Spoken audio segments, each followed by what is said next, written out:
Thank you. Perkenalkan parents, nama saya adalah Dom. Saya adalah perwakilan dari OBKG Jepang, yaitu adalah sebuah sekolah foundation yang tertua di kota Osaka, Jepang. Jadi setiap tahun kami menerima murid-murid dari seluruh dunia, tidak hanya dari Indonesia saja, yang ingin melanjutkan studinya di Jepang. Seperti kita tahu, kalau misalnya di Jepang, sama dengan kalau misalnya kita ke China atau ke Jerman atau ke negara dengan bahasa asing lainnya, sebelum kita memasuki ke university-nya, kita biasanya disarankan untuk belajar bahasanya mereka terlebih dahulu, gitu. Nah, sering banyak pertanyaan dari parents, bagaimana sih cara kuliah ke Jepang? Kuliah ke Jepang itu seperti apa? Universitasnya seperti apa? Biayanya seperti apa? Lalu plus minusnya seperti apa? Hari ini akan saya jelaskan ke semua parents. Parents dipersilahkan untuk tanya apapun itu. Positif, negatif, tanya saja. Karena saya tahu di semua tempat, semua hal, pasti ada dua sisi koin. Ada sisi positif dan negatifnya. Without further ado, I will start the presentation, but before that, I will start with the video. And this is a short video about the experience in Japan.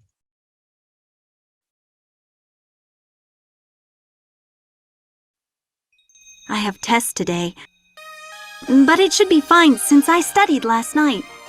Just as I predicted, this question did in fact show up.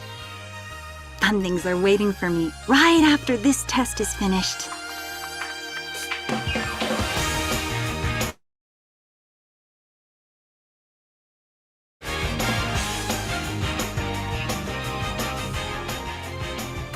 I think I made the right decision to study abroad in Osaka.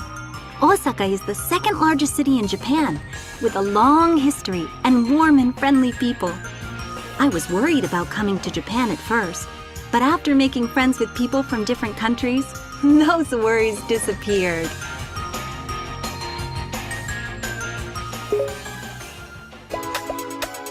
And Japanese anime is the best!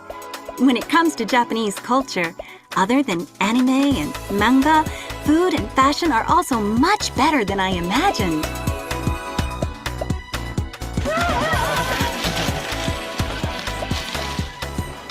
I still can't believe how many anime shops there are here.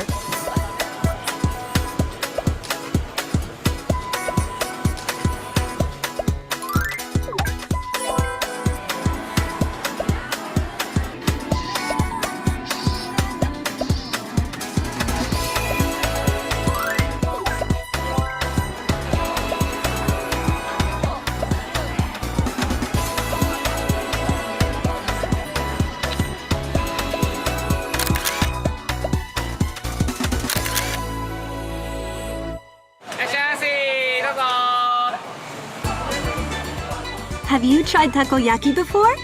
It's recently starting to make a name for itself. You have to try it in Osaka.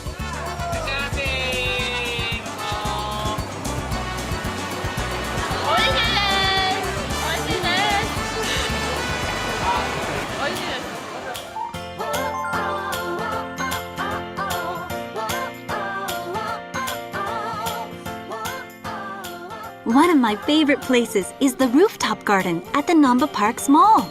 It's hard to believe that a roof garden recognized as one of the most beautiful in the world is also in Osaka.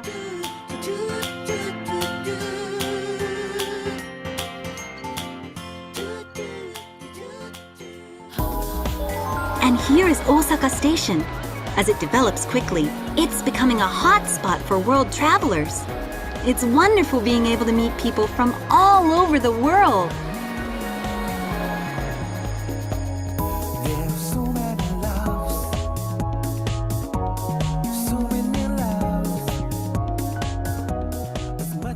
The open feeling you get from the night view here is exceptional.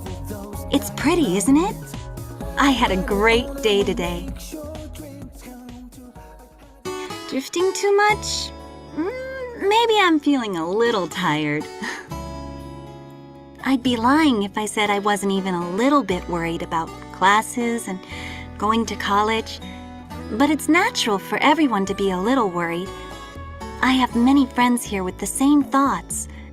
After returning to the dormitory, I often talk late into the night about these worries. But it is encouraging that there are other friends here who have the same goal. Okay, I will continue to study hard tomorrow as well. Good night. Oyasumi nasai.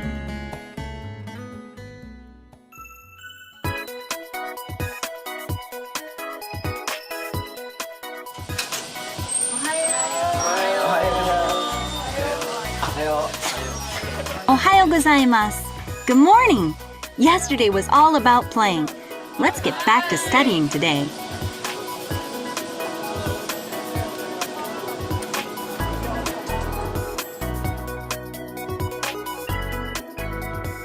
It's a 10-minute walk from the dorm to the school.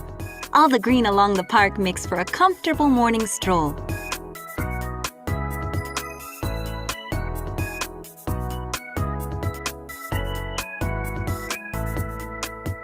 Chatting with friends from the dorm, we arrive at school in no time at all.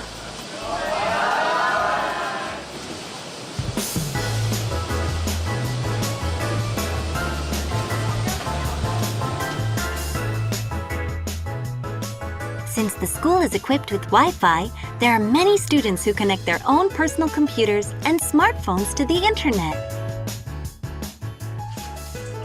Before classes start, the teachers are busy preparing lessons in the teacher's office.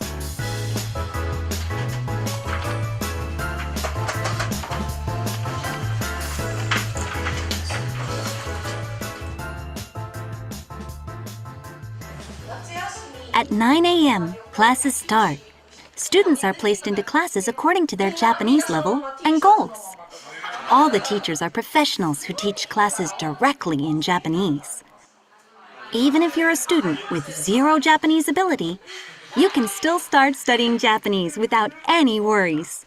Because classes are filled with people from all over the world, Japanese naturally becomes the one language everyone speaks.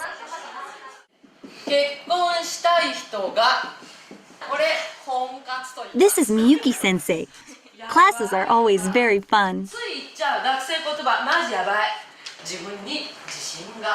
モテるように何それもともと日本人っておかしくてこれアルバイトっていう言葉日本語じゃありませんよねフランス語じゃありませんよね OBKG はあなたのネクステージのための日本語能力を高める学校です言葉の能力はあなたの人生を大きく変えます私もジャカルタで日本語を教えていた5年の間にインドネシア語をマスターしましたそのおかげで多くのインドネシアからの学生を募集するネクステージに立つことができました日本はゲームデザイン、アニメ、世界の料理もちろん経済、経営、国際関係、心理学など全ての分野で世界ナンバーワンのレベルの勉強ができます OBKG は日本第2の都市大阪にあります東京の3分の1の生活費なのにもかかわらずアルバイトでの収入は東京と同じ大学や専門学校への進学も同じです OBKG の学生は日本語の能力を高めながら自立ということも覚えますさあ大阪に来てあなたのネクステージのために私たちと頑張りましょう OBKG のスタッフは全力で応援します私は2010年10月に留学生として OBKG に入学しましたそして OBKG の先生方の指導によって2012年に日本の国立大学である大阪教育大学の大学院に合格しました現在は OBKG 学生課のスタッフとして勤めております日本留学の経験者である私は留学生活や学習で生じる悩みなどがよくわかりますので学生をサポートすることができます日本留学によって私の人生が変わりましたあなたも日本留学を知ってみませんか OBKG で待ってます Whenever you have problems, Ya, jadi tadi mungkin saya cut aja karena masih panjang itu. Tapi nanti sekarang akan saya mulai untuk presentasi ya. Presentasi. Saya akan mulai.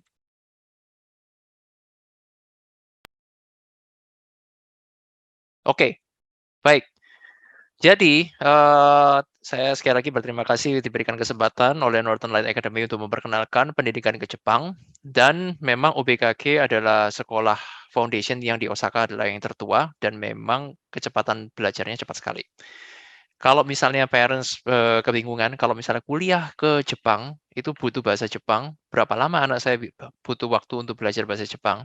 Melalui pendidikan kami, anak-anak bisa mempelajari bahasa Jepang setelah anak-anak lulus SMA hanya membutuhkan waktu 1 tahun, mereka sudah menguasai seperti orang Jepang. Setelah itu mereka mulai proses untuk pendaftaran universitas dan kira-kira beberapa bulan kemudian mereka mulai di start di university. Oke, ini adalah sekolah kami, memang sekolah paling tua, dan mungkin pertanyaan pertama adalah yang ingin saya banyak orang tanya, "Kenapa kok harus mempertimbangkan Jepang?" Ada berbagai macam alasan kenapa Jepang adalah salah satu negara favorit untuk tidak hanya untuk turis, tetapi juga untuk belajar. Pertama, yang ringan-ringan dulu. Kalau misalnya parents ada yang sudah pernah ke Jepang, tentunya di Jepang itu kan seru ya. Wah, banyak sekali budayanya itu macam-macam, makanannya enak-enak, mengunjungi setiap kota itu banyak sekali hal-hal yang bisa dilihat. Lalu setelah pulang dari Jepang, mau kembali lagi ke Jepang. Berbeda dengan di negara lain, biasanya kalau misalnya kita sudah pergi ke negara tersebut, lalu mau ke sana lagi, ya nanti mungkin berapa tahun lagi lah gitu. Tapi kalau misalnya rata-rata orang yang pergi ke Jepang, tahun depan mau pergi lagi? Biasanya bilangnya mau. Karena memang banyak sekali hal-hal yang menarik di Jepang dan dari segi biaya, surprisingly Jepang adalah negara maju tetapi dengan biaya hidup dan biaya makan semua yang termasuk murah. Kalau untuk agama, Jepang sangat-sangat open-minded sekali. Jadi kita yang beragama mulai dari Kristen, Muslim, Buddha, Katolik, Hindu, semua bisa menjalankan ibadahnya dengan bebas begitu. Sekolah ini akan di sekolah di Jepang, anak-anak akan berkumpul dengan orang-orang dari negara lain. Banyak sekali orang dari negara-negara lain yang ingin melanjutkan kuliahnya ke Jepang. Jadi mereka akan anak-anak akan terekspos dengan banyak macam budaya yang akan berkumpul di Jepang sebagai melting pot. Ya, di Jepang juga amusement park banyak ya. Kalau di Osaka ada Universal Studio, kalau yang sekarang ada Super Mario World gitu ya. Di Tokyo nanti ada Disneyland, banyak sekali permainannya. Seru, ya itu seru. Tapi sekarang izinkan saya untuk masuk ke ranah yang lebih serius lagi, mengenai edukasi. Seperti kita tahu, Jepang ini adalah suatu negara maju yang dari dulu ya, teknologinya maju. Lalu tidak hanya, oh, sorry, sebentar. Oke. Lalu tidak hanya mengenai pendidikan formal, pendidikan informalnya di Jepang pun juga orang banyak tahu. Sifat, karakter, daya juang. Itu adalah value-value yang banyak orang suka dari Jepang ya. Kalau misalnya kita lihat Piala Dunia, wah penonton dari Jepang setelah selesai bersihkan tempat duduknya sendiri. Mereka bertanggung jawab terhadap apa yang mereka lakukan. Lalu mengenai usaha. Nah, satu hal ini, usaha, daya juang, itu yang saya ingin parents untuk berpikir. Coba review. Anak-anak di Indonesia seringkali daya juangnya rendah. Betul atau tidak? Dikit-dikit, nggak masuk lah, nggak mau aku nggak bisa lah, susah lah, apa. Daya juang anak-anak kita itu semakin generasi, semakin turun. Kenapa? Karena ini berbanding terbalik dengan ekonomi. Kalau keluarga ini ekonominya naik, daya juang anak biasanya turun. Nah, ini tidak terjadi di Jepang. Kenapa? Karena parents di Jepang, itu mereka disiplin. Anak-anak, contoh saja. Kalau di kita, di Indonesia, sama di Jepang, bedanya apa? Kalau misalnya di Jepang, anak misalnya umur 3 tahun. 3 tahun, bayangkan ya, anak umur 3 tahun. Setiap rumah tangga di Jepang tidak ada pembantu ya. Jadi mereka melakukan semuanya sendiri. Anak 3 tahun diberikan tugas. Oke, nak, kamu sekarang bantu pindahkan mangkok ini dari meja makan habis kita makan, kamu taruh di tempat cuci piring. Nanti mama yang akan cuci. Jadi anak kecil itu bawa mangkok ke tempat cuci piring. Nah, ini setiap hari melakukan itu, anak-anak dari usia dini sudah diajarkan 2 hal. Ini parents perlu review diri sendiri ya, keluarga ya. Pertama, mereka mengajarkan ke anak adalah 1, sense of responsibility. Orang tidak perlu peduli dia muda atau tua, punya tanggung jawab. Setiap orang punya porsinya masing-masing tanggung jawab. Nah, walaupun anak kecil, setiap hari membantu apa yang terjadi di rumah. Kalau di Indonesia bagaimana? Tidak peduli. Anak pulang sekolah, masuk kamar, main game. Nak, makan. Keluar makan, balik lagi ke kamar. Tidak peduli apa yang terjadi di rumah. Rumahnya kotor, ada pembantu. Semua orang lain yang melakukan. Tapi di Jepang tidak. Mereka diajarkan sense of responsibility terhadap apa in their possession. Jadi apa yang mereka punya, apa yang mereka tinggal di mana, di rumah, itu mereka juga ikut menjaga. Sama halnya seringkali orang tahu kan, oh di Jepang itu kalau anak SD, anak SMP, semua setiap tahun harus membersihkan sendiri sekolahnya. Di Jepang tidak ada janitor. Di Jepang tidak ada cleaning lady di sekolah. Tidak ada tukang bersih-bersih. Itu di Jepang. Karena itu semua bertanggung jawab terhadap apa yang mereka sekolah di sana, belajar di sana, mereka bertanggung jawab terhadap kebersihannya. Nah, kembali lagi ke anak tadi yang membawa piring ya. Pertama, diajarkan untuk sense of responsibility. Kedua, mereka ditumbuhkan sense of accomplishment. Bahwa setiap hari anak itu menyelesaikan satu tugas. Menyelesaikan satu tugas, ada kebanggaan, ada kepercayaan diri. Di Indonesia, kalau kita lihat anak mau bantu orang tua bawa piring, apa yang terjadi? Nak, jangan nak, nanti pecah. Udah kamu duduk sana main aja, mama yang pindahin. Nah, justru ketika anak kita punya inisiatif, kita patahkan. Gitu. Nah, pendidikan usia dini kita, dari usia dini, kita sudah melenceng sebenarnya. Nah, hal-hal ini yang akan ketika nanti di Jepang, akan dikoreksi kembali. Dengan cara-cara apa? Ini yang saya mau kasih tahu ya. Maaf agak lama di sini. Education. Formal, informal. Saya lebih menekankan di Jepang itu, anak-anak punya kesempatan untuk memperoleh pendidikan informal. Di mana? Sekelilingnya orang-orang Jepang. Rapi, tanggung jawab, kerjanya cepat, lalu punya daya juang, ya, daya juang, tidak mudah menyerah orang Jepang itu. Itu yang terjadi kalau misalnya anak kita ke Jepang. Salah satunya adalah dengan cara kerja part-time sebenarnya. Kebalikan dengan Cina, kalau di Jepang, justru kita meng-encourage anak-anak untuk kerja part-time. Kenapa? Apakah nanti pelajarannya terganggu? Tidak. Justru pada waktu di foundation, kita minta anak-anak kerja part-time karena mereka melatih kemampuan bahasa. Lebih banyak dengar, lebih banyak bicara dengan orang Jepang, customer, maupun kolega, misalnya di restoran atau kafe, seperti itu. Tetapi dengan kerja part-time, mereka itu terekspos, terutama anak Indonesia, terekspos dengan sesuatu yang tidak mereka dapatkan di Indonesia, sama sekali. Yaitu apa? Pengaturan waktu dan pengaturan finansial. Kalau di Indonesia kita kasih anak uang saku, habis mah, minta lagi. Di Jepang, kita justru minta orang parents di sini kalau misalnya anaknya kuliah ke Jepang ya, sewaktu awal sebelum masuk universitas, saya ceritakan ya, sebelum masuk universitas, anak akan masuk di foundation, contohnya di OBKG. Ketika anak di OBKG, saya minta orang tua jangan kasih uang saku 1 sen pun. Nggak boleh kasih uang saku 1 sen pun. Loh, nah terus makannya gimana? Anak bayar sendiri. Apartemen bagaimana? Anak bayar sendiri. Karena gaji di Jepang itu besar. Jadi penghasilan mereka bisa untuk mencukupi biaya hidup mereka setiap bulan.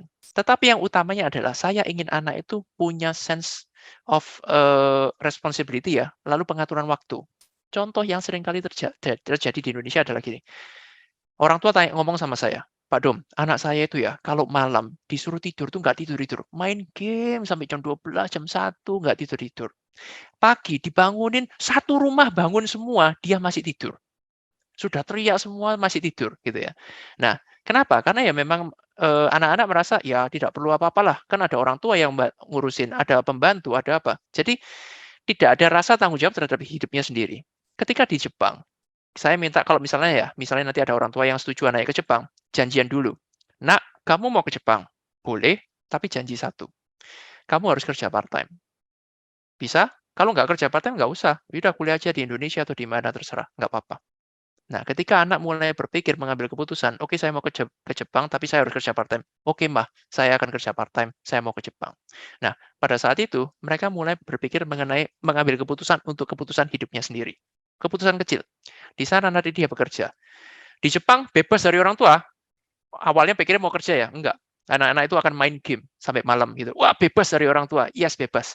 Pertama mungkin seperti itu. Hari kedua, ketiga dia mulai berpikir, kalau teman-teman saya sudah mulai kerja part-time.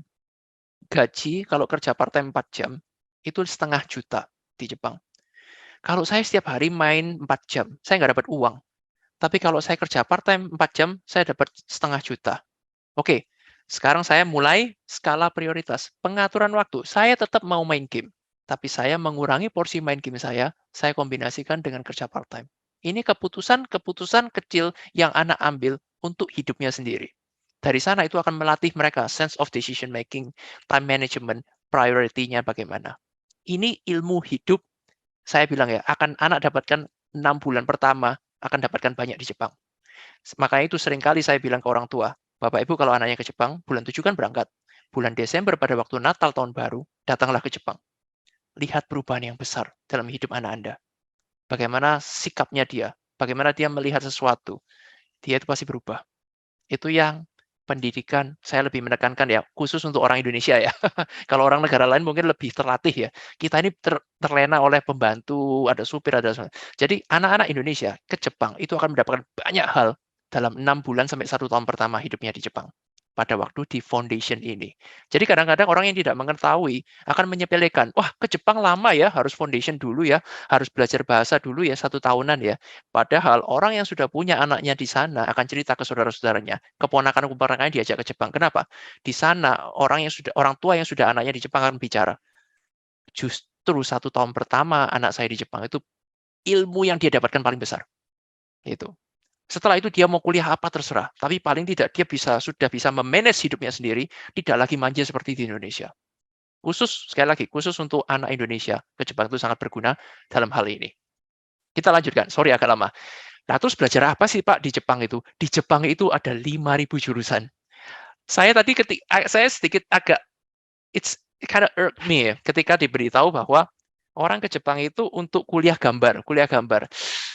Saya mungkin koreksi ya, gambar itu salah satu major yang oke, Jepang bagus. Tetapi selain itu, banyak jurusan-jurusan di Jepang bagus. Contohnya apa? Teknik sipil arsitektur. Di Jepang, wah banyak gempa ya, tapi kok tidak pernah ada masalah. 2018 kemarin adalah gempa terbesar 100 tahun terakhir di Osaka. Tapi kok kita nggak dengar apa-apa ya? Karena ya udah gempa goyang selesai. Berita kalau tidak ada korban jiwa, tidak ada kerusakan berarti, tidak akan viral. Ya udah lewat aja. Nah, anak-anak kalau belajar teknik sipil arsitektur di Jepang, pulang Indonesia, jangan salah, Indonesia ini juga sering gempa, tetapi kita lebih banyak pasrah. Nah, itu adalah market yang tersedia di Indonesia. Oh, tiba-tiba ada anak Anda bisa memiliki perumahan pertama di Indonesia dengan teknologi Jepang tahan gempa. Wah, misalnya situ.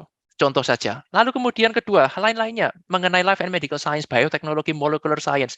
Bapak, Ibu, terutama ibu-ibu ya. Kalau misalnya ke Jepang, pulang bawa apa?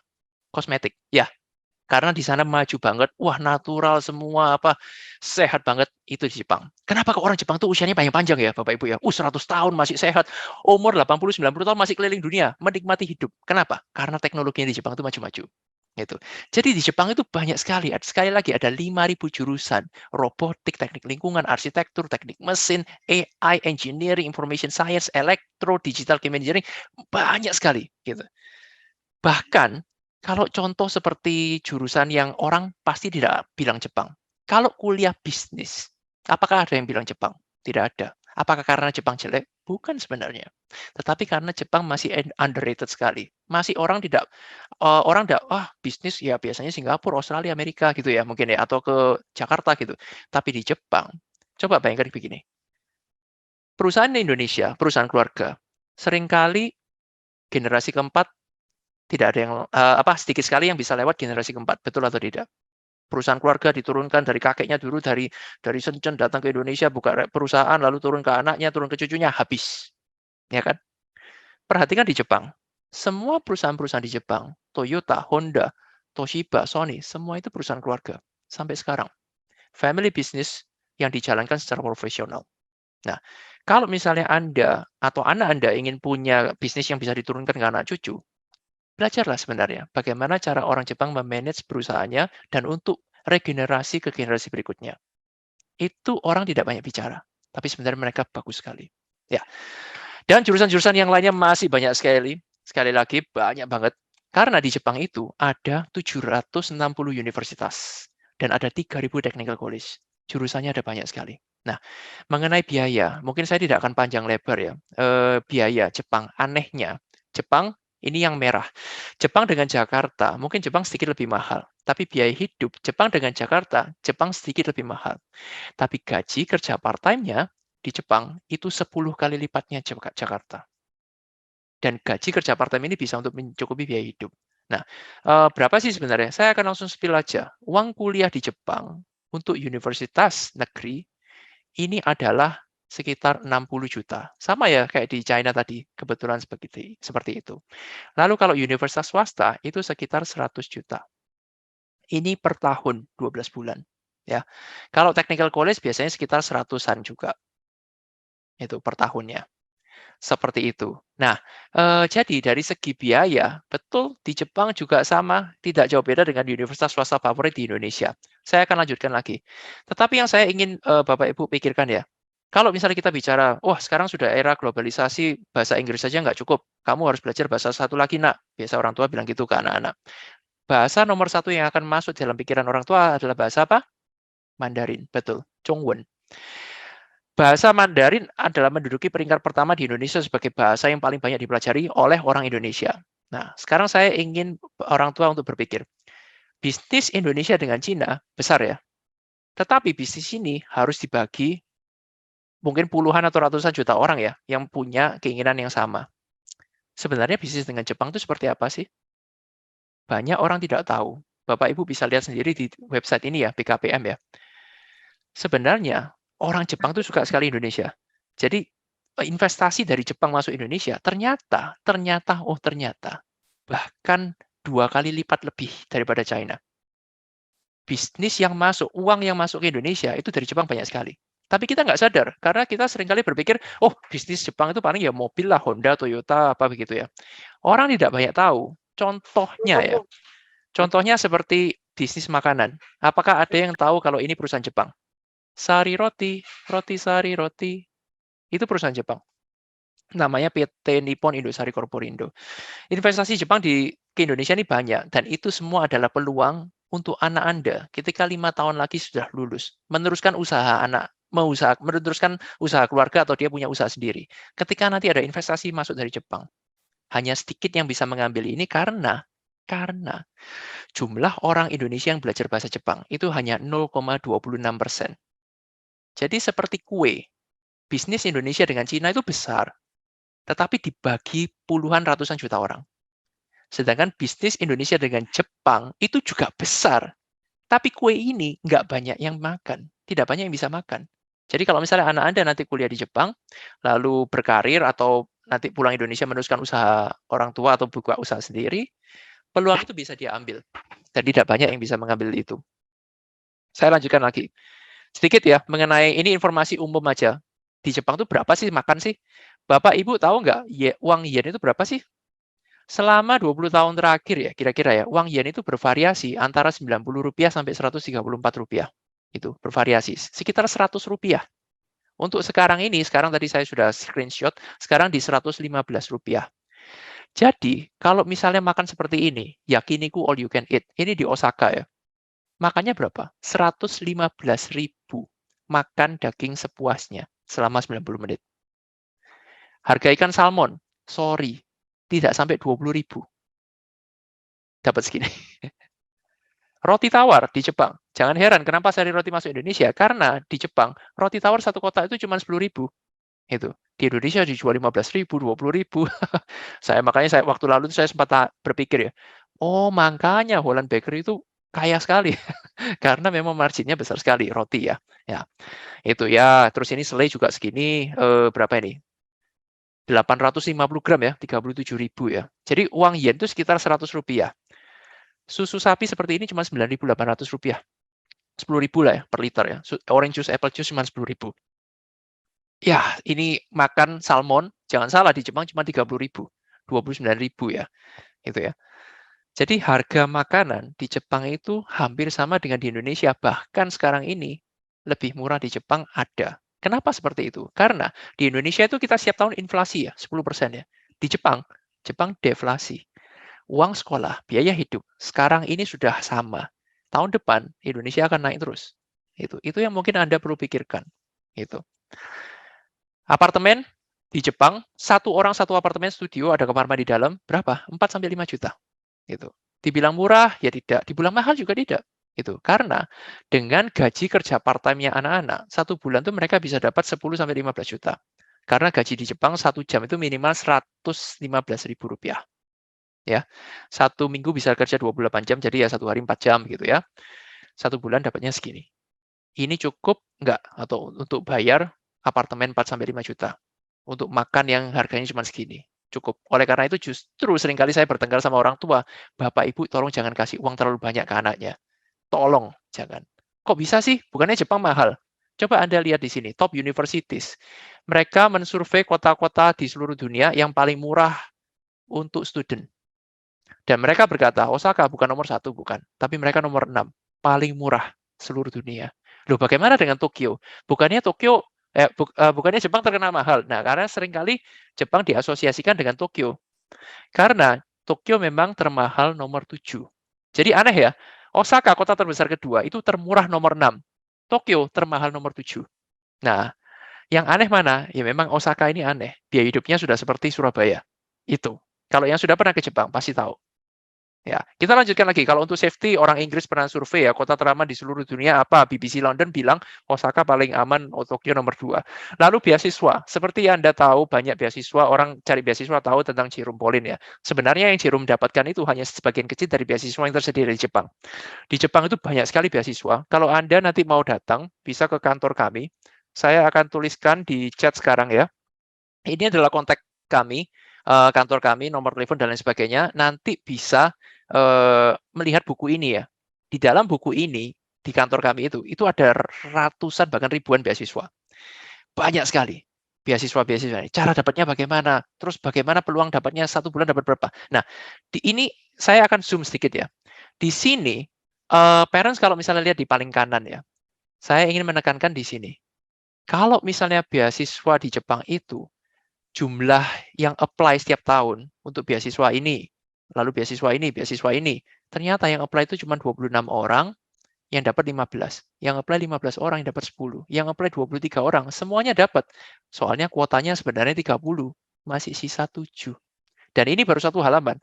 Di buku ini sebenarnya itu ada 35 halaman isinya beasiswa semua. Nah, itu nanti parents bisa dapatkan ya, ketika datang aja ke kantor untuk konsultasi, caranya bagaimana nanti akan kita kasih tahu. Seperti itu. OBKG sendiri kami juga punya beasiswa untuk setiap tahunnya kita ada ujian gitu ya. Nanti bisa dapatkan informasi lebih jauh. Itu. Nah, jadi sekarang kalau misalnya orang tua yang anaknya sekarang masih kelas 11 atau kelas 12.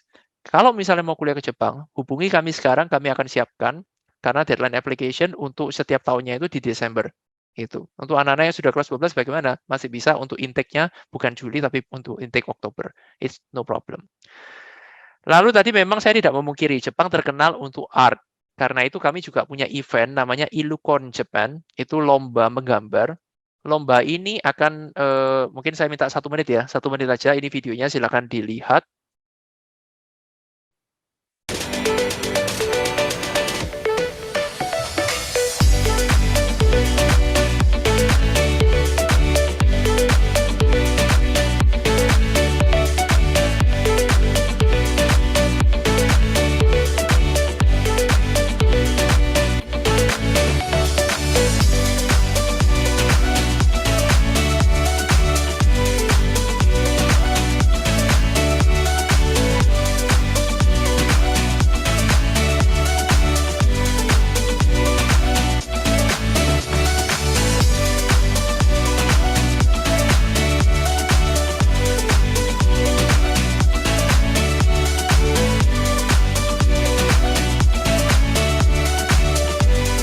Hadiahnya puluhan juta rupiah.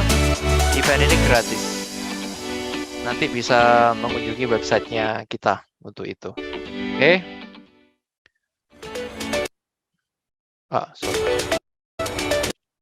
Oke. Itu tadi adalah presentasi yang saya sampaikan. Secara garis besar, kalau misalnya ada pertanyaan, positifnya, negatifnya Jepang apa, mau tanya apa, silakan. Sekarang saya akan bacakan pertanyaan ya. Sudah banyak pertanyaan juga ya tadi ya.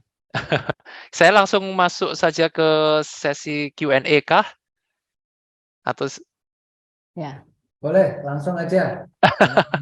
Waktu kita. Ini beberapa parents ini ada yang tanya juga sih di chat. Tapi enggak, ini yang pertama mungkin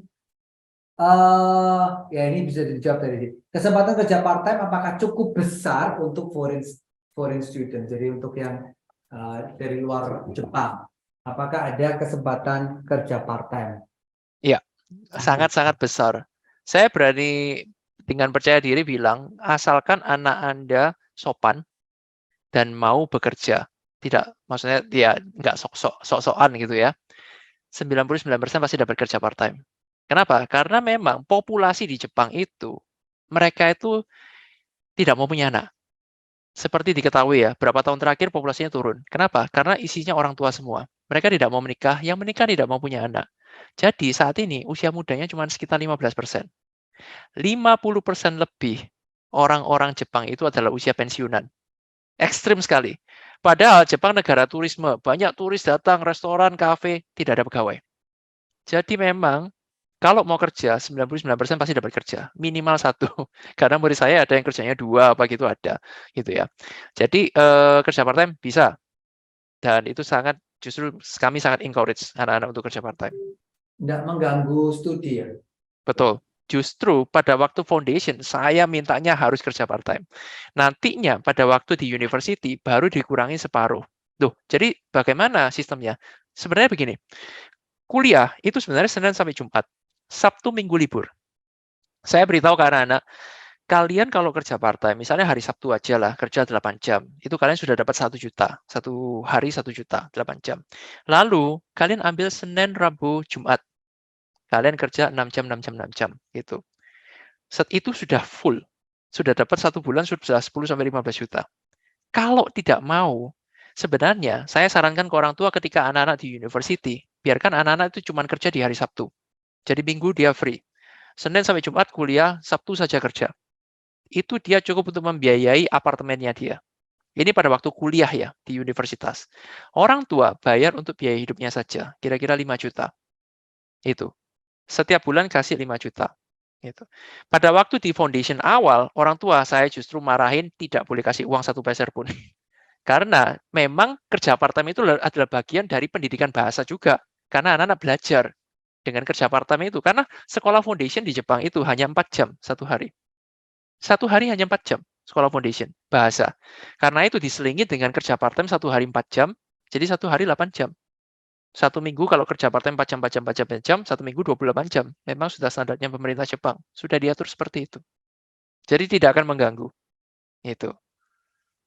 Nyambung untuk part-time, wah ini part-time ini banyak banyak. Oh, gitu. Foreign student cari sendiri atau disalurkan oleh OBKG. Nah, sebenarnya kami ini memang sekolah, ya, jadi kami bukan menyalurkan tenaga kerja atau apa, bukan. Tetapi memang di sekolah kami itu, restoran-restoran tuh tahu, wah itu sekolah foundation, banyak orang asing datang. Kalau orang asing datang, ada 300 orang, 500 orang begitu misalnya ya, itu kan, ayo siapa yang mau kerja? Jadi justru biasanya restoran itu kadang-kadang dari Tori Kisoku, KFC, itu datang ke sekolah. Menawarkan, boleh nggak saya menawarkan ke murid-murid? Ya silakan, silakan gitu. Jadi krisis tenaga kerja itu parah di Jepang. Kalau di Indonesia kita krisis lapangan pekerjaan, di Jepang itu krisis tenaga kerja. Jadi kalau kerja part-time sudah pasti dapat, asal jangan sombong. Manja, sifatnya jelek, itu kadang ada. Itu yang dipatahkan, maka pasti bisa kerja. Gitu. Oke, itu bisa menjawab ya. Jadi ditegaskan lagi OBKG bukan jasa penyalur. Tapi memang maksudnya dan awal-awal sih memang jadi gini, anak-anak itu kerja part-time di Jepang bisa cari sendiri, dibantu sekolah atau sama seniornya, biasanya begitu kan. Iya. Kerja di mana? Nah, tapi sekolah kita awal datang minta anak-anak kalau kerja harus lapor ke sekolah, biarkan sekolah yang bantu carikan. Karena lebih diawasin ya, gitu ya. Tidak boleh kerja yang terlalu capek, yang ringan saja, ada pengalaman tapi tidak capek badannya. Biasanya seperti itu. Itu awal. Kalau sudah mulai terbiasa, ya oke, mau pindah kerja, ikut senior atau apa tidak masalah. Nah ini ada satu lagi pertanyaan yang sama dengan yang di China tadi. Kalau misalnya anak ini akan studi di China, kira-kira apa? Di Jepang. Tantangannya apa ya? Negatif saya jadi tantangan atau mungkin hambatan yang akan muncul gitu. Kira-kira apa ya dari selama ini? Baik, kalau dari pengalaman saya, studi di Jepang itu anak-anak biasanya terbenturnya adalah mengenai kesopanan. Biasa orang bilang Indonesia itu sopan. Sampai di Jepang itu is another level, gitu ya. Kenapa? Contoh begini, Kalau kita di Jepang, kita masuk ruangan. Kita tidak bisa masuk sebelum kita diizinkan masuk. Secara norma maksudnya. Permisi, shitsuresimasu. Hai, dozo, silakan masuk. Nah, baru masuk. Itu. Lalu memanggil orang yang lebih tua, itu harus dengan kesopanan. Kalau di Indonesia, saya sudah banyak melihat di SMA-SMA. Anak-anak memanggil gurunya, halo Pak, woi, ya apa? Itu di Jepang itu kalau saya boleh bilang, itu masih tenglang totok gitu ya. Kalau kita lihat film silat zaman dulu lah gitu ya, kalau bicara sama guru ya, shifu gitu ya, respect gitu ya. Nah, di Jepang itu juga tetap apa ya, normanya itu tinggi sekali dan kadang-kadang seringkali anak-anak itu kesulitan, merasa, aduh Jepang ini ribet banget ya, gini ya, harus sopan, harus menyapa, harus apa. Tetapi itu kita tidak sadar bahwa sebenarnya itu yang betul. Apa yang kita alami di Indonesia ini sudah melenceng, gitu. Sudah kadang-kadang kita tuh kurang sopan gitu ya. Satu hal yang mungkin saya mau contohkan, di Jepang itu kalau misalnya kita lagi, ada misalnya ibu-ibu gitu ya. Ibu-ibu keluar rumah, lalu kelihatan ada tukang sampah. Ibu itu akan bilang, "Selamat pagi," gitu. Karena orang Jepang itu tidak melihat, "Oh, kamu pangkatnya cuma tukang sampah. Ngapain saya harus menyapa kamu?" Ini yang di Indonesia seringkali begitu. "Wah, cuma supir aja kok," gitu. Di Jepang itu, orang Jepang punya value adalah begini, setiap manusia itu punya fungsi, punya tanggung jawabnya masing-masing, punya posisinya di dunia ini masing-masing. Kebetulan saja saya CEO, kebetulan saja Anda tukang sampah, tetapi Anda punya tanggung jawab, saya pun punya tanggung jawab. Jadi di Jepang itu sangat jarang ketemu orang sok-sokan, orang sombong. Itu jarang. Itu yang saya suka dari Jepang juga. Dan itu anak-anak perlu belajar. Gitu. Bahwa ya everyone is equal lah. Gitu. Oke, jadi mungkin hambatannya atau challenge-nya negatifnya nanti kalau dari sisi ini ya culture ya mungkin ya, walaupun sama-sama di timur ya. Ada lagi, Mister. Kalau negatifnya. Jadi begini, memang Jepang itu bagus ya, tapi ada negatifnya adalah pergaulannya. Saya akan bicara apa adanya. Pergaulan biasanya bebas. Seperti halnya di negara-negara maju lainnya, Jepang itu pergaulannya bebas. Oleh karena itu, caranya bagaimana sih? Kita kan ambil positifnya, negatifnya kita hindari. Orang tua, saya minta, terutama yang anaknya perempuan, tidak boleh pacaran sama orang Jepang. Udah, itu aja. Gitu. Karena memang di Jepang itu pergaulannya memang bebas, gitu. Nah, kita menghindari itu, kita ambil positifnya sekali lagi. Seperti itu. Well, ini kalau seperti itu Indonesia juga banyak tantangannya sekarang kalau masalah itu ya. Sebenarnya Iya, tidak hanya iya. di Jepang, di Indonesia pun sama sebenarnya. Oh, satu lagi tetapi Oh, iya. saya bicara kenakalan remaja, tapi ini bukan negatif ya. Saya bicara soal positifnya Jepang. Kalau kita punya anak, kita selalu khawatir 5 macam kenakalan remaja biasanya. 1, rokok. 2, minum. Ketiga, judi. Keempat, hiburan malam. Tapi yang paling parah kita takut itu anak kita kalau kita kena narkoba. Di Indonesia sendiri pun banyak ya, oh berteman sama artis, kena narkoba. Di Jepang itu, salah satu dari sedikit negara di dunia yang narkobanya itu sangat hampir nggak ada. Gitu. Itu anehnya. Saya sudah ke Jepang sudah puluhan tahun ya. Setiap kali saya ke sana, tanya apa-apa gitu, itu mereka narkoba itu benar-benar nggak ada. Gitu. Itu satu hal yang positif di mana orang tua kalau misalnya mengirimkan anaknya ke Jepang, mungkin tidak akan khawatir mengenai hal itu. Itu sih, karena sekali anak kita kena narkoba, seumur hidup lepasnya susah. Mau kirim nggak usah jauh-jauh ya, kirim ke Jakarta pun kita pasti khawatir itu. Salah satunya. Betul. Oke, thank you. Ini ada beberapa pertanyaan yang menarik juga nih. Apakah OBKG memfasilitasi summer course atau holiday program untuk anak-anak, at least untuk bisa ada pengalaman hidup di Jepang?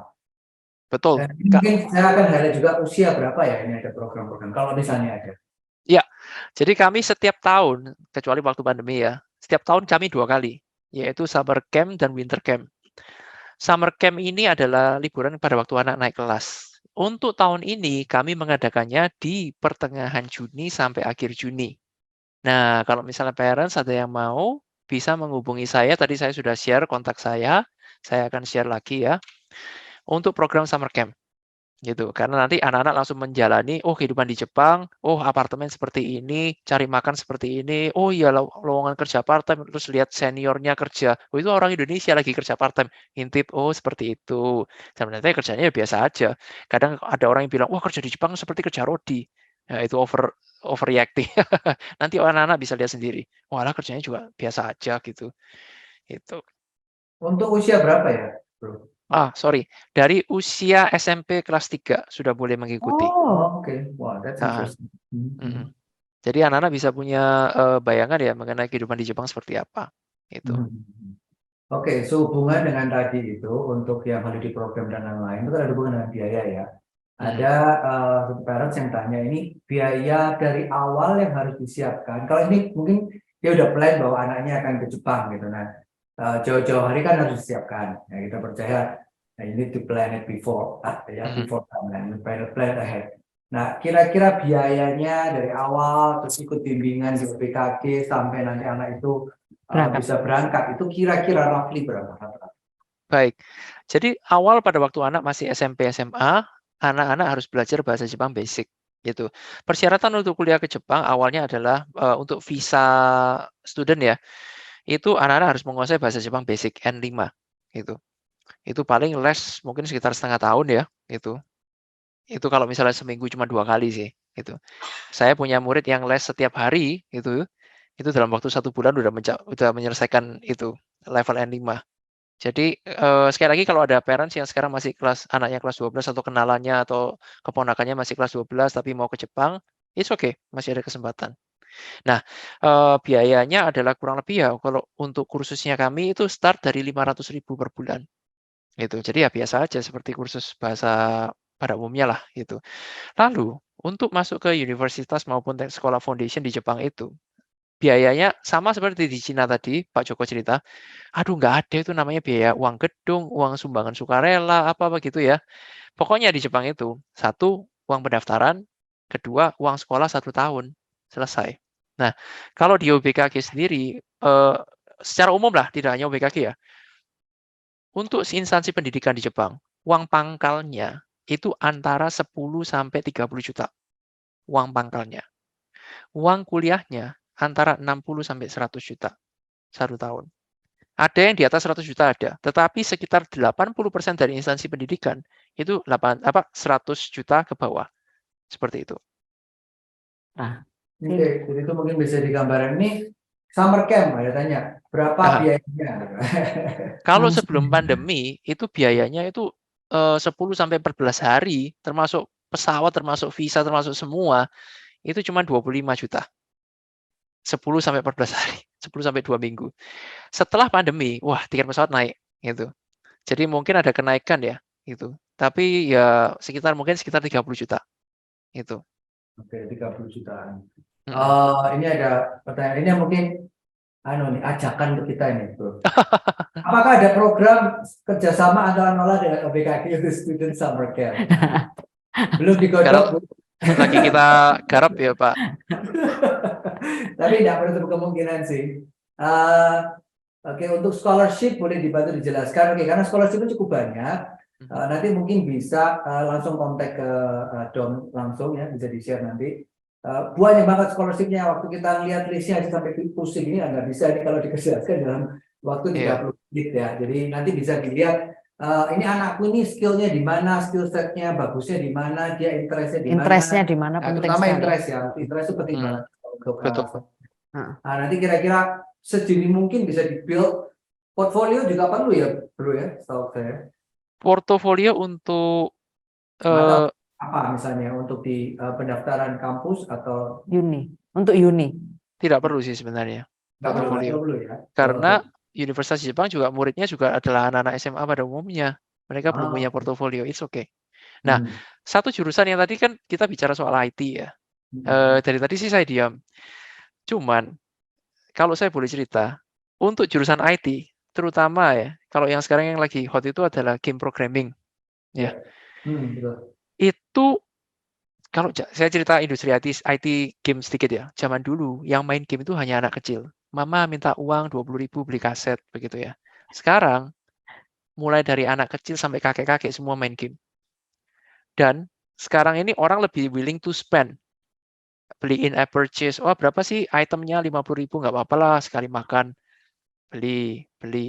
Nah, omset industri IT di seluruh dunia, peningkatannya dari dulu sampai sekarang itu bukan cuma puluhan persen, tapi ratusan persen. Nah, di Jepang ini sekarang kebutuhan untuk di sektor IT, terutama IT game, itu besar sekali. Kekurangan. Ya, karena memang mereka dedengkotnya game itu kan perusahaan-perusahaan Jepang seperti Nintendo, Sega, Square Enix gitu ya. Tapi mereka nggak ada orang, gitu. Jadi kalau misalnya mau kuliah IT, bisa ke Indonesia atau ke Cina atau ke Amerika gitu ya. Tapi yang saya tawarkan, kenapa nggak mempertimbangkan Jepang? Karena kalau misalnya kuliah di Jepang, tidak hanya terbatas berhenti pada saat kuliah selesai, tetapi itu akan membuka pintu industri yang ada di Jepang. Ya kan? Setelah lulus langsung kerja di Jepang, itu adalah 90% lah kira-kira ya, anak-anak seperti itu. Duh, masa 90%? Kalau di negara lain bisa kerja itu paling kira-kira 10%. Iya, di negara lain. Kalau di Jepang, yang mau kerja, itu mungkin kalau saya boleh bilang ya, tergantung jurusan ya, antara 60-100% peluang dapat kerja di Jepang. Yang paling tinggi apa? Sektor IT. Gitu. Jadi anak-anak setelah lulus kuliah, bisa kerja di perusahaan IT di Jepang. Nggak usah lama-lama. 2 tahun, 3 tahun ya, maksimal 5 tahun. Setelah kita curi ilmunya, ilmu apa? 1, manajemen bisnisnya. Kedua, building relationship-nya, connection-nya ke perusahaan-perusahaan yang besar itu. Setelah kita dapat koneksinya, kita pulang Indonesia. Kita buka perusahaan IT sendiri, kliennya siapa nanti? Ya perusahaan-perusahaan kita yang dulu di Jepang, beserta dengan koneksi-koneksi tadi. Karena industri IT pasti ada subkonnya. Bagian kerjaan itu pasti disubkan ke tim dari India, tim dari Vietnam, tim dari Indonesia, tim dari Malaysia gitu ya. Nah, anak-anak peluangnya besar itu. Oke, saya buka perusahaan IT, hire lulusan Indonesia, gaji mereka Indonesia, tapi kita dapatnya dolar atau yen langsung karena klien kita juga klien-klien besar. Itu peluang yang perlu dipertimbangkan seperti itu. Oke, thank you. Jadi itu kira lebih dari scholarship, terus kemudian scholarship bisa langsung beli langsung karena banyak banget. Terus IT juga saya setuju banget. Karena tadi saya ngomong di awal dengan China itu tidak bisa dibandingkan karena dua-dua yang sangat-sangat maju. AI juga Jepang terakhir saya sempat kalau nggak salah dengar Society 5.0 ya bro. Yang mereka lagi propose itu karena kekurangan orang, makanya mereka harus semuanya based on otomasi atau AI. Jadi itu salah satu yang menarik. Oke, next. Mungkin ini nyambung dengan pertanyaan yang kita juga sering tanya-tanyakan. Dokumen apa yang dibutuhkan secara akademik, misalnya dokumen dari pemerintah, legal, dan lain-lain. Apakah tergantung jenis jurusan? Terus juga ini saya nambahin, sempat ngobrol-ngobrol kemarin kan ada dua model ya, sekolah uni dan satunya apa? Sekolah teknik kalau nggak salah ya. Technical college, betul. Technical college. Kayak institut ya, technical Itu college. institut kayak institut gitu ya. Nah, ini bisa nggak dijelasin kira-kira kasih bayangan bedanya apa, terus kemudian dokumennya apa? Nah, balik lagi kita ngeruncing karena kita tuan rumah, jadi ya mau nggak mau saya harus tanya. Nola ini kan PKBM kesetaraan, kira-kira ijazahnya ini diterima di mana? Nanti takutnya tiba-tiba hanya di technical college atau mana ini? Coba bisa dibantu. Baik. Thank you. Jadi di Jepang itu ada 760 universitas, ada 3.000 technical college. Universitas itu 4 tahun standar. Technical college itu biasanya 2-3 tahun. Nah, beberapa jurusan itu bahkan perusahaan justru lebih memilih lulusan technical college. Karena walaupun ini 4 tahun, ini 2 tahun atau 3 tahun, skill-nya sama. Lulus itu skill-nya sama. Contohnya untuk IT, ada universitas IT 4 tahun, ada technical college IT 3 tahun, lulus sama-sama bisa langsung masuk S2. S2 di Jepang kira-kira 2 tahun. Jadi yang technical college ini 3 plus 2, 5 tahun sudah S2. Itu. Yes. Nah, lalu kalau misalnya mau masuk ke university maupun technical college di Jepang ini untuk PKBM, yang perlu diperhatikan adalah jurusan yang diambil itu harus sesuai dengan apa yang dipelajari pada waktu SMA. Jadi jangan sampai, contohnya kalau untuk yang metode kurikulum dari luar ya, yang benar-benar anak bisa ambil apa-apa, bisa memilih. Kalau tidak mengambil yang penting-penting, itu nanti dia tidak bisa masuk jurusan yang agak sulit. Contohnya sama seperti di Chungguo tadi, matematika, itu harus wajib. Udah, kalau mau masuk IPA ya pasti matematika. Lalu, kalau 3 utama, fisika, kimia, biologi ya, biasanya kalau di Jepang itu dipilahnya menjadi fisika, kimia, atau kimia, biologi. Kita harus ambil minimal 2 itu. Mau masuk jurusan apa? IT, ya udah matematika, fisika, dan kimia sedikit. Mau masuk apa? Molecular science, ya udah matematika tetap kimia, biologi. Seperti itu. Lalu mengenai dokumennya, saya sudah membawa contoh dari diploma sertifikatnya Nola ya. Jadi sertifikat kelulusan dan juga raport saya tanyakan ke universitas di Jepang. Ternyata bisa diterima. Itu. Asalkan itu mau jurusan apa, di raportnya itu harus belajar itu, jangan sampai tidak belajar. Jadi kalau nggak belajar matematika, fisika ya nggak akan bisa masuk IT. Seperti itu. Itu adalah mengenai dokumen-dokumen yang diperlukan. It's okay, nanti lebih baik memang sedini mungkin ya. Misalnya sudah mau planning untuk kuliah ke Jepang, jurusan apa, maka misalnya sekarang lagi kelas 10 atau 11, ya udah planning. Belajarnya harus bagus ya, kamu harus belajar matematika yang bagus, harus belajar ini yang bagus, sesuaikan dengan jurusannya. Itu benefitnya atau keunggulannya kalau PKBM sebenarnya. Bisa lebih persiap untuk nanti masuk di universitasnya. Yes, Hmm, yes. Oke, thank you. So it's clear ya, parents juga clear ya bahwa PKBM juga nggak ada masalah, bahkan mungkin kita bisa mendapatkan lebih keuntungan ya, ada benefitnya dari PKBM karena bisa lebih memfokuskan anaknya sedini mungkin. Kalau dia bisa masuk ke kelas 10 mungkin SMA-nya, maka kita udah mulai siapin tracknya dari sedini mungkin supaya bisa siap. Ada pertanyaan ini Kak, ini dari aku. Kalau berarti kalau yang anaknya Cambridge gitu, O level GCSE itu juga IB bisa ya? nggak ya? Bisa, tapi A-level. Oh, A level. Kalau Oke. IB, Yes. IB diplom? Bisa juga. Jadi nanti semuanya itu tergantung dari sekolah mengeluarkan surat kelulusan bahwa dia sudah selesai 12 tahun. Lalu apa yang dia pelajari pada waktu SMA itu, raportnya. Oke. Jadi ijazahnya kalau misalnya IGCSE Cambridge, tetap sekolah tetap harus mengeluarkan ijazah gitu, Mr. Berarti Dom. Iya, dua gitu. betul. Indonesia oke. dengan IGCSE Ya, gitu. kayak high school diploma gitu ya, Mr. Dom. Nah, tapi tidak, saya harus cek lagi. Tapi waktu lalu bahkan yang ijazah paket C-nya nggak dilihat. Iya, iya. Yang Gitu. Korea juga sama, Mr. Nggak Sama dilihat. ya. Ijazah paket C nggak dilihat. Mereka hanya minta ijazah, kalau dari kami ya ijazah PKBM itu. Betul. Korea juga Ijazah sama. itu sama raport. Yes, Sama sama raport. berarti.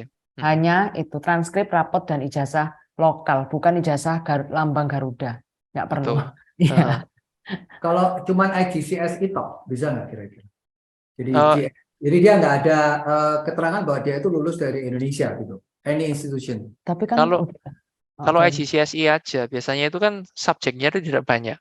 Itu yang seringkali menjadi masalah. Jadi harus dibarengkan, disertai dengan raport SMA. Oke, Bahwa oke. dia sudah belajar Iya, matematika, kan tetap fisika, ada. kimia, begitu. Ya, thank you. Jadi Ini anak, valuable banget ya. tadi, Jadi anak-anak intinya kalau misalnya sudah fix mau ke sana, bisa saja tidak ikut UNAS pun ijazah lokal, ya nggak bisa ya. Nggak bisa, harus ijazah, harus raport dong. Ya, Ya, ikut aja, gitu Ya, kan. Itu di Jepang, Iya. memang itu harus GSE ada and raport GSE ya. and raport, Ya. Oke. Oke, selain dari itu. Oke. Mungkin ada lagi sebelum ada satu pertanyaan menarik ini nanti kita akan bicarakan, mungkin butuh kita ngopi-ngopi bareng nih, Bro. Ada Ya, siap. pertanyaan lagi? Halo, Itu sebelum minta special rate untuk summer camp bisa. Dalam summer memang camp dari Nola ada special rate? ada, tapi sebelum tanggal 10 Februari itu ada early bird diskon sampai 5 juta. Banyak banget ya. Oke, Yes. Nanti orang tua silakan tanya ke saya untuk detailnya. ya, oke. Itu belum ada tapi sudah di-launch sama Mr. Dom. Oke, ya buat saya sudah, saya cek dulu titipan sudah masuk semua belum? Tapi saya rasa sudah semua sih. Udah. PKBM tadi udah, Lokal, ijazah, udah jurusan, udah banyak sekali dijelaskan. Oke, I think cukup parents. Ada lagi yang bertanyakan? Overview. Ini udah 2 jam lebih nih, lebih 15 menit. Semangat. Semangat ya. Oke, lebih kurangnya kita akan tutup ya. Tapi lebih kurangnya bisa parent juga bisa datang atau tanya-tanya ke kita atau lebih lanjut langsung aja ke OBKG atau dari Great Wall juga. Semua informasinya ada. Kalau masih misalnya miss juga nanti bisa langsung minta ke kita juga Ya, ke saya informasinya lebih lanjut. Bisa kemisiin. Jangan saya karena nanti pasti lama balesnya mending gitu ya. Jadi itu Apalagi ya, udah. Udah.